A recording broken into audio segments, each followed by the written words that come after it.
हाँ मित्रों, इलाहाबाद शहर बहुत ही पुराना शहर है। उस शहर से पंडित जवाहरलाल नेहरू, अमिताभ बच्चन और विश्व के महान महान व्यक्तियों को इलाहाबाद शहर ने कई कई जगहों पर प्रतिष्ठित किया है। त्रिवेणी संगम का वो पानी इतना पावरफुल है, उस शहर से निकलने वाला प्रत्येक व्यक्ति महान ही होता है, चाहे वो जिस क्षेत्र में हो। पांडे जी भी वहीं पर पढ़ाई पढ़े थे। इलाहाबाद यूनिवर्सिटी से अच्छी डिग्री प्राप्त की है। पास के ही गांव से सुंदर मिश्रा जी का परिवार अपनी लड़की रानी को, कमला रानी नाम था, कमला रानी लड़की का, लेकिन सब लोग रानी कहते थे। रानी की शादी पांडे जी के साथ हो गई थी। अवधेश पांडे नाम था पांडे जी का। अवधेश पांडे और रानी की शादी बड़ी धामधूम से हुई। तब पांडे जी की नौकरी नहीं लगी थी, लेकिन जब रानी आई, माता पिता सास ससुर कुटुंब परिवार की जवाबदारी संभाल लिया और थोड़े ही दिनों में उस परिवार के लिए रानी लक्ष्मी बन गई। अवधेश पांडे की नौकरी बैंक में लग गई। सब लोग कहने लगे, बहू के पैर बहुत अच्छे हैं। आते ही हमारे बेटवा की नौकरी लग गई। बूढ़ी दाई रानी का बहुत सम्मान करते थे। रानी भी क्या सुंदर थी, क्या उसके संस्कार थे, और क्या वो खाना बनाती थी। कितनी सुंदर सोच थी। लक्ष्मी का अवतार थी, सचमुच लक्ष्मी का अवतार थी। अवधेश पांडे की नौकरी लग गई। 60-1.5 साल कैसे निकल गया पता ही नहीं चला। और इसी दरमियान पांडे जी की बदली ब्रांच मैनेजर की तरह पोस्ट पर अहमदाबाद में हो गई। अच्छे विस्तार में,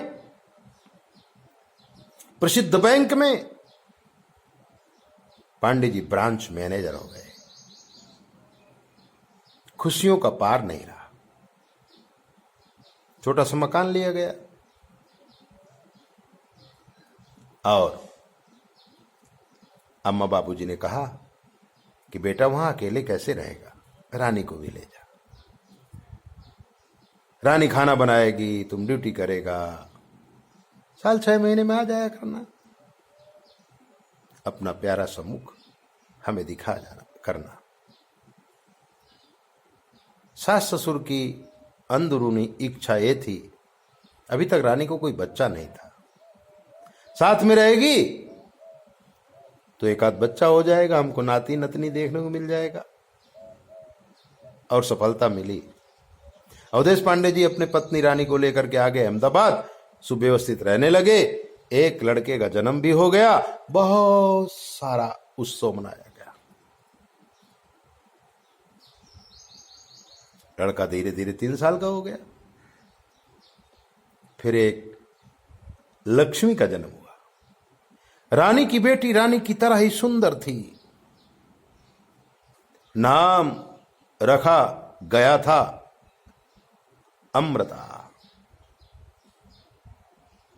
अमृत के समान सुशील, व्यवहारू, बहुत ही सुंदर लड़की थी। 4-6 महीना होता तो कभी नाना नानी आ जाते, कभी दादा दादी आ जाते, और दोनों बच्चों को महीना 2 महीना रहकर प्यार देके चले जाते। कालगति न्यारी है, दोनों बच्चे बड़े हो गए। बड़ा बड़ा लड़का बहुत होशियार था, उसको लंदन पढ़ने के लिए भेज दिए। लड़की अमृता को यहीं पढ़ाते थे। नम्रता भी कॉलेज पूरा कर लिया था, अब वो पीएचडी कर रही थी। खुशी का माहौल था, इलाहाबाद में भी सुख शांति थी, रानी के मैके में भी सुख शांति थी, और अवधेश पांडे जी के घर में भी सुख शांति थी। अब तो अपना मकान भी हो गया था और थोड़ा पदोन्नति भी हो गई थी, पैसा भी खूब आने लगा था। एक बच्चा लंदन पढ़ रहा था, लड़की पढ़ रही थी अमृता। बात मैं आपको अमृता की ही बताऊंगा। अमृता पढ़ने में इतनी होशियार थी कि कॉलेज में सारे लोग उसको मान की दृष्टि से देखते थे। रूप भी था, गुण भी था, विद्या भी थी। पढ़ते पढ़ते अमृता संस्कारी लड़की थी। कितने लड़के उसके आसपास आते थे लेकिन कभी भटकने नहीं देती थी। नीति नियम का पालन करते हुए अपने मां बाप का नाम उज्जवल कर रही थी। और अमृता ने निश्चित किया कि भारतवर्ष के पुराने कवियों में मैं पीएचडी करूंगी। और गुजरात विद्यापीठ में उसने अपना पीएचडी रजिस्टर कराया। पढ़ने लगी, लाइब्रेरियों में जाती, पुस्तकों का अध्ययन करती, फिर कुछ लिखती। अभी तक कोई ऐसा लड़का नहीं मिला था अमृता को कि उसे अपने सपनों का राजा बना सके। जवानी थी, कहानी थी, सब कुछ तो था, लेकिन कोई राजकुमार नहीं मिला था। एक दिन किसी पुस्तक के संशोधन में वो एक लाइब्रेरी में पहुंची। लाइब्रेरी में एक सुंदर ईवान जो लाइब्रेरी की व्यवस्था कर रहा था, उसको देखते ही अमृता के दिल में घंटियां बजने लगी।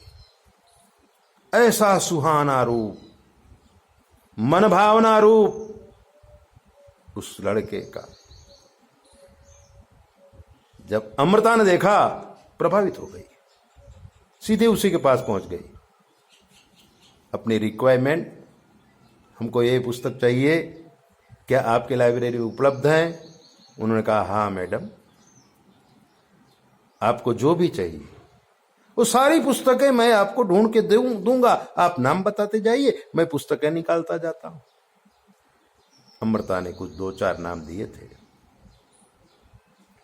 और वो लड़का उन पुस्तकों को ढूंढ के ले आया था। उसमें एक पुस्तक नहीं मिली थी। अमृता ने कहा कोई बात नहीं। फॉर्मेलिटी पूरी करने के लिए अमृता ने कुछ उससे पूछा, उस लड़के ने कुछ इससे पूछा।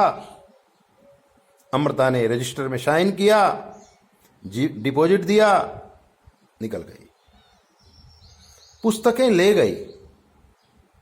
जब वो पुस्तकें पढ़ने लगी तो पुस्तक पढ़ने में उसका मन नहीं लगता था, क्योंकि मन में वो श्याम सलोना कृष्ण जैसा, कन्हैया जैसा रूप को धारण करने वाला वो लड़का बार बार अमृता के दिमाग में आ जाता था। एक दिन अपने मन को बहलाने की कोशिश की, दूसरे दिन भी मन को बहलाने की कोशिश की, तीसरे दिन बहला नहीं सकी और फिर से लाइब्रेरी में पहुंच गई। लड़का उसी जगह खड़ा था।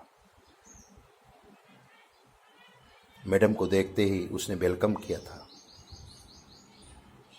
और बोला था, मैडम और कौन सी पुस्तक चाहिए? वो पुस्तक अभी तक मुझे नहीं मिली जो आपकी रिक्वायरमेंट थी। मैंने दूसरी लाइब्रेरी में चिट्ठी लिखी है, जल्द ही वो पुस्तक आ जाएगी, आते ही मैं आपको वो पुस्तक दे दूंगा।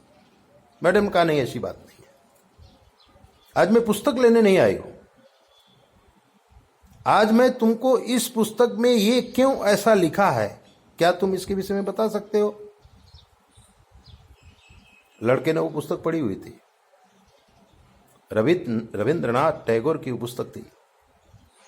उनके विषय में रविन्द्रनाथ टैगोर के विषय में और उनकी कविता के विषय में लड़के ने थोड़ा लेक्चर टाइप दे दिया था। अमृता और प्रभावित हो गई थी। उसने पूछा था, अमृता ने पूछा लड़के को, तुम्हारा नाम क्या है? उसने कहा, दिग्विजय सिंह। ठाकुर हो? हाँ मैडम। कहाँ के हो? सौराष्ट्र के। अमृता ने अपना नंबर दिया, उसका नंबर लिया, घर में आके अनेक प्रकार की बातें करने लगी, पढ़ाई लिखाई की बातें करती थी। लेकिन उसकी आवाज में जो जादू था, अमृता धीरे धीरे पिघलने लगी थी, उससे प्यार करने लगी थी और प्यार में स्वीकार भी कर लिया था। दोनों मान गए थे, मिलने लगे थे, प्यार आगे बढ़ गया था। इसी दरमियान अमृता ने अपने बाबा बापूजी से बात किया था, उन्होंने स्वीकार कर लिया था, कोई तकलीफ नहीं थी। और अमृता का एक्टिवा से एक्सीडेंट हो गया, पैर टूट गया था, अमृता हॉस्पिटल में थी, लड़का देखने नहीं आया। बाबा बापूजी घबराए, 1 महीना हो गया था, लड़का नहीं आया, फोन भी नहीं किया। ये लोग फोन करते तो उठाते नहीं थे। पांडे जी के मन में शंका हो गई थी और तभी अमृता की कुंडली लेकर वो हमारे पास आए थे और हमने उनको कहा कि ऐसी ऐसी चीज है, राहु और शुक्र है, शनि और राहु है, बुध की गति कुछ न्यारी है, इसलिए प्रॉब्लम है। तो हमें अमृता का ये विधि विधान करना पड़ेगा।